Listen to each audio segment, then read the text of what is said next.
And I need you to touch me, Lord.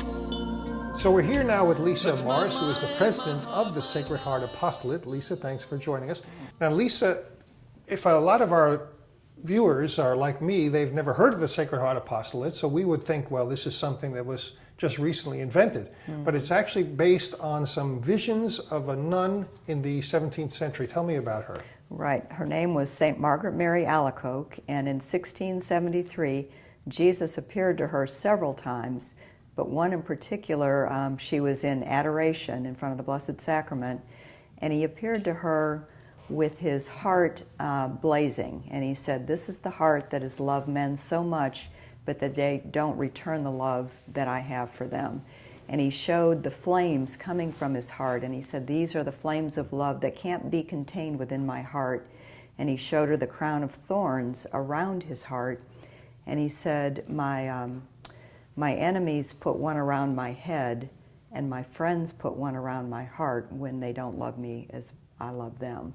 And so he appeared to her several more times over the course of her life, and he asked her to spread the devotion to his Sacred Heart. So when you think of the Sacred Heart, those are the three elements. There's the crown of thorns, the flames, and then the cross. That's what represents the Sacred Heart. And so he said, "I want you to be the messenger of my Sacred Heart."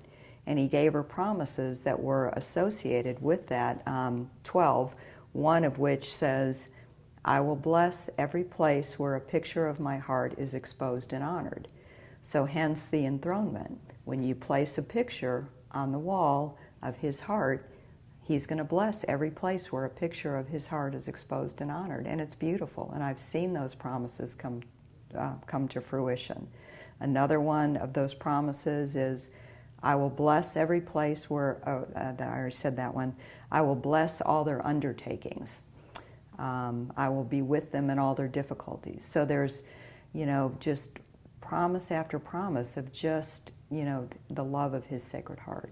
And so these are promises that Christ gave directly in a vision to St. Margaret Mary Alacoque.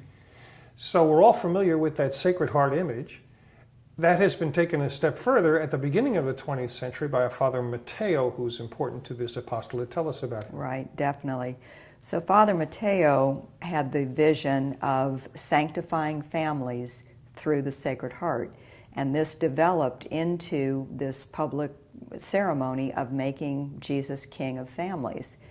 He ended up, he wanted to get the approval of his bishop and of the Pope. One of his requests was that he be able to meet with the Pope.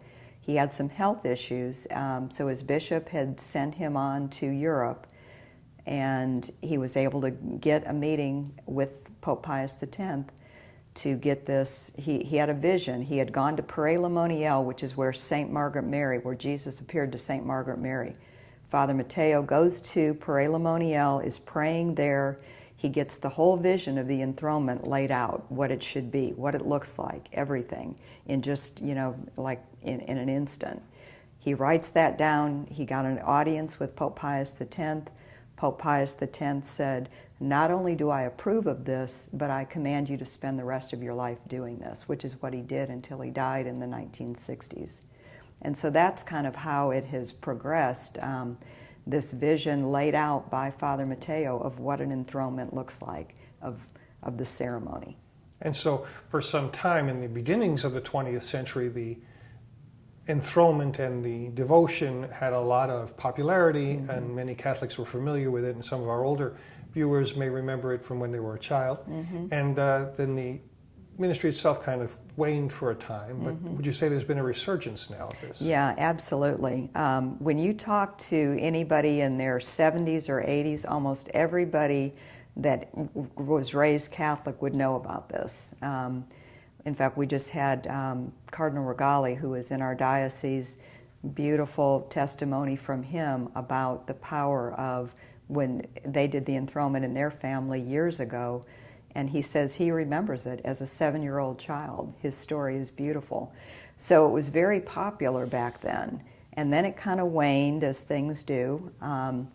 And by the power of the Holy Spirit, the grace of God, it is back full force on fire. And I think in times such as these, where families, the breakdown of the family, and I think God and Mother Mary is really involved in putting this back in the hearts of people to get back to just some of the simple basics of making Jesus king and let all the graces flow from there.